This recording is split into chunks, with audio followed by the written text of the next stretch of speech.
Noong Abril, naging duo evictee sa PBB Celebrity Collab Edition ang Shakira tandem nina Charlie Fleming at Kira Ballinger.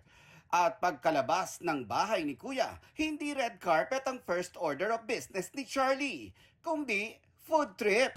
Nalaman ko na may issue pala ako sa chicken. Parang kumain ako ng chicken, bumawi na ako sa sarili. It was fried chicken din po. Fried chicken, na-miss mo ng fried chicken.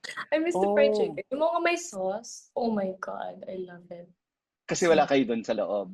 Wala po. Parang yung pagkain namin paulit-ulit na din eh. Pero syempre, hindi lang sa pagkain nagkaroon ng epipany si Charlie sa loob ng bahay. Lalo ring napamahal sa kanya ang kanyang trabaho. Lalo't eye-opener daw ang first project niya after PBB Celebrity Collab Edition. Ang galing-galing ko dyan. Bibida si Charlie kasama si veteran actress Tina Paner sa episode bukas ng Regal Studio Presents Stage Mom. What I really discovered sa sarili ko is that mas naging thankful ako sa mga ginagawa kong work. Mas naging thankful ako ng artista ako. It's like a passion of mine naman. At parang destiny, mula sa drama sa loob ng bahay ni Kuya, bigla siyang tinala at na-in-love sa comedy. Actually, Sir Nelson, I was waiting for a comedy like type of episode.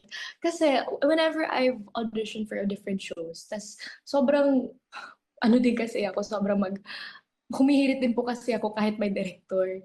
Kaya sinasabi nila always na someday I should try for comedy or they wanna get me for a comedy sometime. And I was so happy that I finally got that chance sa Regal po. Ang galing-galing ko dyan. Si Nanay, frustrated actress. Kamamatay ko kung inaga mo sa akin si Alex. Bakit mo ko nilulublob sa dam for breathing exercises?